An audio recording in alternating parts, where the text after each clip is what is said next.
محترم حاضرین و سامعین، ماہ رمضان المبارک کے روزوں کی نیت سے متعلقہ مسائل لے کر آپ کے سامنے موجود ہیں۔ یہ یاد رکھیے کہ روزے کی نیت کا وقت غروب آفتاب سے دوسرے دن تک زاویہ کبریٰ تک ہے، یعنی پوری رات بھی نیت کی جا سکتی ہے، اور اگر رات میں نیت نہ کی گئی تو زاویہ کبریٰ سے پہلے بھی نیت ہو سکتی ہے۔ مثلاً کوئی شخص رات میں نیت نہ کر سکا، آنکھ نہ کھلی، اور جب صبح اٹھا 9 بجے 10 بجے اب بھی اگر نیت کر لے تو اس کا روزہ صحیح ہوگا، لیکن اس کے لیے شرط یہ ہے کہ سحری کا وقت ختم ہونے کے بعد سے لے کر نیت کرنے کے وقت تک روزہ یاد ہونے کی صورت میں کوئی ایسا فعل سرزد نہ ہوا ہو جو روزہ کے منافی، مثلا کوئی چیز کھائی اور پی نہ ہو۔ اگر کسی شخص کو یہ مسئلہ معلوم نہ تھا، صبح اٹھا اور اس نے کہا کہ چونکہ رات میں نیت نہ کر سکا اور اب اس نے کھا لیا پی لیا،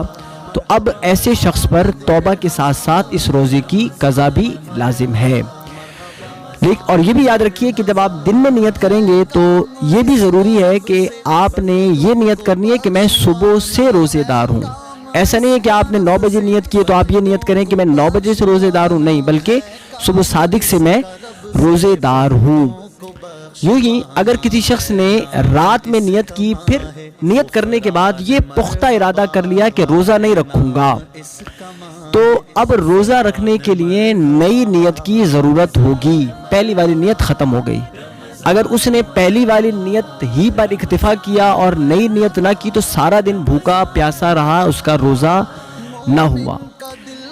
اور یہ بھی یاد رکھیے کہ ماہ رمضان میں جو مقیم ہے اور تندرست ہے، اگر وہ کسی اور نفلی روزے یا واجب کی نیت کرے گا تو ہر حال میں اس کا ماہ رمضان کا روزہ ہی ادا ہوگا۔ ہاں، مسافر ہے، مریض ہے، تو مسافر اور مریض جس روزہ کی نیت کریں گے ان کا وہی روزہ ہوگا۔ اور یہ بھی یاد رکھیے کہ ماہ رمضان المبارک کے ہر روزے کے لیے نئی نیت ضروری ہے۔ اگر پہلی تاریخ یا کسی اور تاریخ میں پورے ماہ رمضان کے روزوں کی نیت کر بھی لی تو یہ نیت فقط ایک دن کے حق میں ہے، باقی دنوں کے لیے نئی نیت کرنا پڑے گی۔ اللہ سبحانہ و تعالی روزہ کی نیت سے متعلقہ مسائل ہمیں یاد کرنے اور دوسروں تک پہنچانے کی توفیق عطا فرمائے۔